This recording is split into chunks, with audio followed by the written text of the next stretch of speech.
Assalamualaikum warahmatullahi wabarakatuh. Alhamdulillah kita bertemu lagi dengan saya, Juli Jati Prambuti dalam Ngaji Seni Rupa. Sahabat-sahabat semua, apa kabar? Mudah-mudahan dalam keadaan baik semua.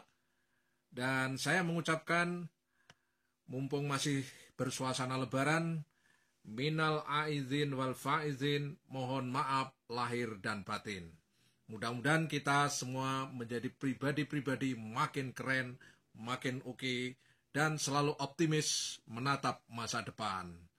Sahabat-sahabat semua, pada sesi kali ini saya akan bicara mengenai kanon seni rupa.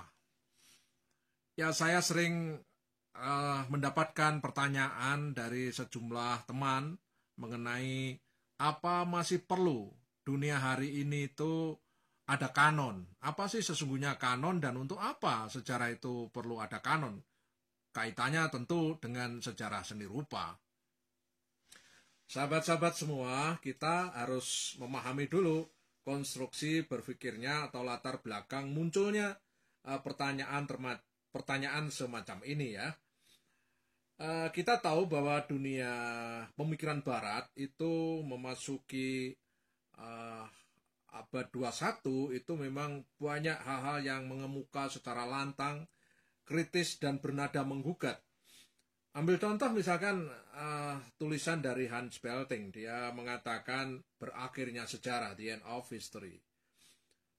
Nah, ini harus dipahami bahwa Hans Belting menulis dalam konteks perkembangan sejarah di barat ya, terutama di Eropa dan Amerika, dan tentunya di Amerika yang dipahami oleh Hans Belting, bahwa sejarah di sana harus dipahami apa yang dimaksud history di situ ya. Apakah history di situ adalah suatu pelembagaan nilai-nilai yang sangat dominan sejak era Renaissance sampai sekarang, atau bagaimana? Jadi harus dipahami dulu makna sejarah yang dimaksudkan oleh Hans Belting itu. Kemudian yang kedua yang dikatakan oleh Daniel Belz, ini seorang sosiolog yang punya pengaruh besar di dunia, dia mengatakan berakhirnya ideologi. Ini bisa dipahami karena memang memasuki abad 20 ya, ke-20 barat tuh ya makin hari setelah terutama setelah berakhirnya Perang Dingin, itu ideologi-ideologi besar atau narasi-narasi besar, grand narasi itu makin hari memang pengaruhnya makin memudar. Ya, apalagi di dunia hari ini yang disebut dengan cybernetic culture ini, ya rasa-rasanya kita tidak perlu terlalu tercekam oleh namanya ideologi, apalagi narasi-narasi besar yang sangat mencekam itu. Yang berikutnya ada kata-kata yang tidak kalah garangnya, yaitu dari Walter Benjamin. Dia mengatakan berakhirnya aura, the end of auratic.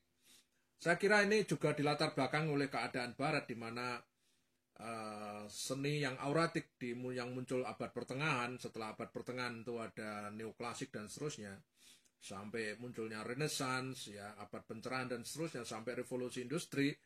Maka makin hari gerak sejarah itu ya memang dalam setiap kurun menghasilkan aura, suatu ikon-ikon menjadi penanda sejarah ya, yang kemudian dikatakan belakangan ini aura itu memudar ya, karena memang berkesenian sekarang ini dalam dunia seni rupa itu menjadi sangat pragmatis ya. Itu yang kemudian dikritik oleh Walter Benjamin ya, berakhirnya aura. Kemudian ada lagi misalkan Michel Foucault atau Roland Barthes mengatakan berakhirnya subjek. Subjek yang dimaksud adalah seniman. Ya, jadi seniman di situ atau sastrawan, seniman atau subjek yang mencipta itu, kreator ya, itu berakhir ya. Karena otoritas subjek itu sekarang diganti oleh otoritas komunal atau tim ya, teamwork dan seterusnya. Yang kemudian subjek itu yang auratik itu ya, itu juga makin hari dipahami makin turun otoritasnya. Kemudian juga kata-katanya Adorno, ya, Bergin atau Hal Foster, dia mengatakan berakhirnya seni, the end of art, ya. Nah, kira-kira ada gejala apa sih Barat kok selalu mengatakan demikian? Para pemikir-pemikir seakan-akan serentak mengatakan berakhirnya itu. Nah, pertanyaannya apakah hal demikian ini juga kita alami di Indonesia? Apakah sejarah atau dunia seni rupa di Indonesia itu juga kita relevansikan dengan perkembangan-perkembangan yang dialami di Eropa dan Amerika? Saya kira kita harus dipikir secara kritis karena setiap momentum sejarah, peristiwa sejarah, yaitu disebabkan oleh apa istilahnya infrastruktur sejarah yang berbeda-beda. Nanti kita belajar apa yang dikatakan oleh Hegel ya. Nah, kita tahu bahwa sejarah seni rupa Barat ya, kalau kita belajar sejarah, itu sebuah pelembagaan nilai yang berkembang dari waktu ke waktu, yang kemudian setiap kurun itu selalu menghasilkan apa yang disebut dengan kanon. Ya, jadi kanon itu sesungguhnya sebuah catatan artikulatif, catatan peristiwa yang menjadi penanda setiap zaman, setiap perubahan itu.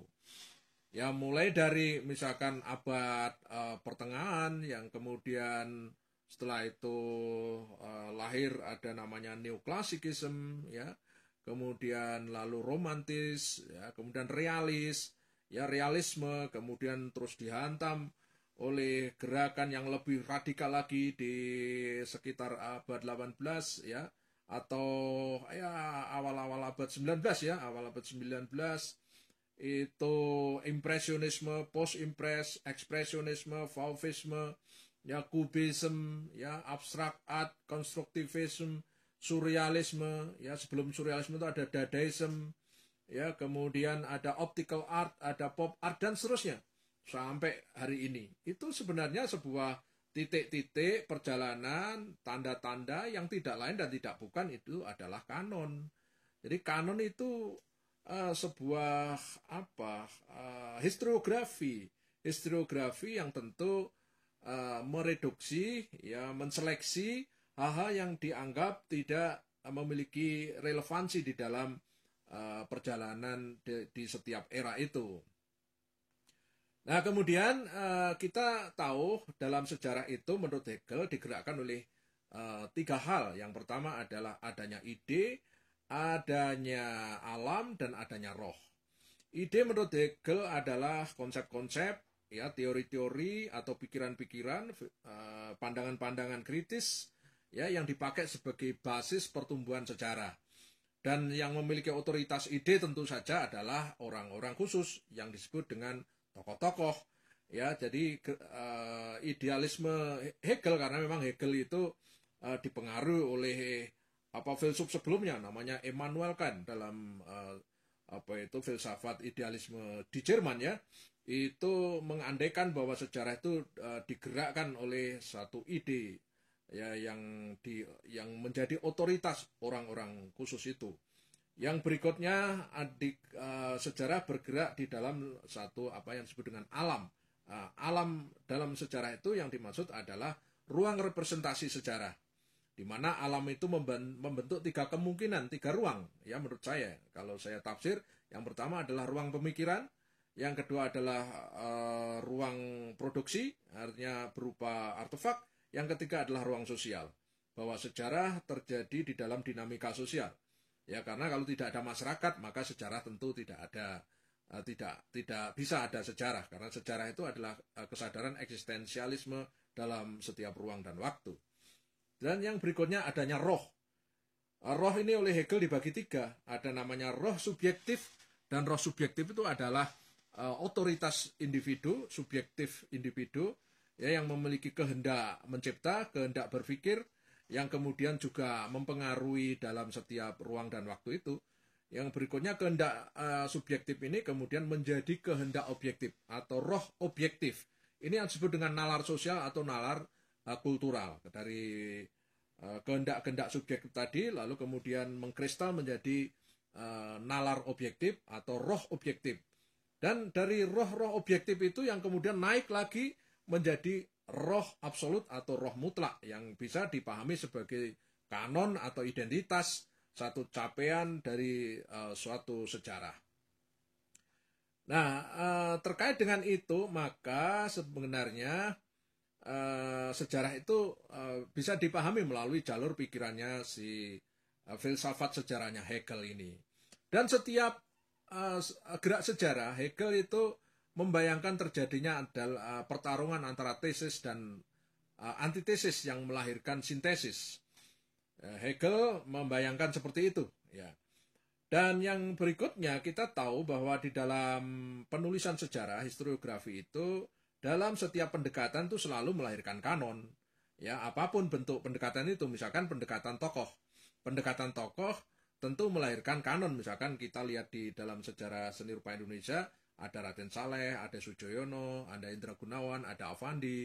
Itu kalau sejarah seni rupa Indonesia dilihat dari para tokohnya, maka kita akan memilih tokoh-tokoh yang memang memiliki kontribusi di dalam setiap era itu.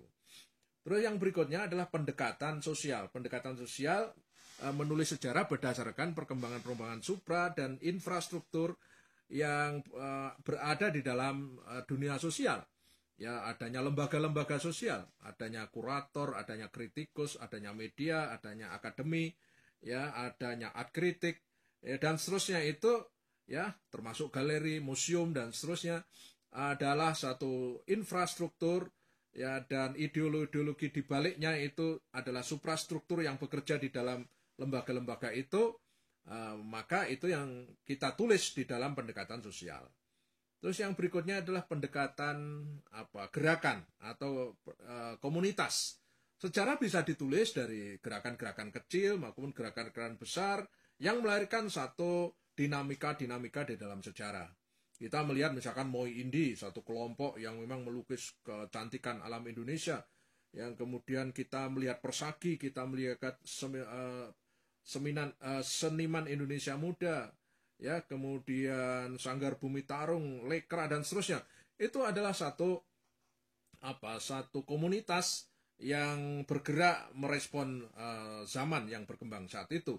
Kemudian yang berikutnya pendekatan formalistik atau pendekatan objektif atau pendekatan ada yang mengatakan pendekatan akademik karena sifatnya analitik, ya, langsung melihat satu objek karya, ya, di mana fakta-fakta objektif yang ada di karya itu yang dibicarakan.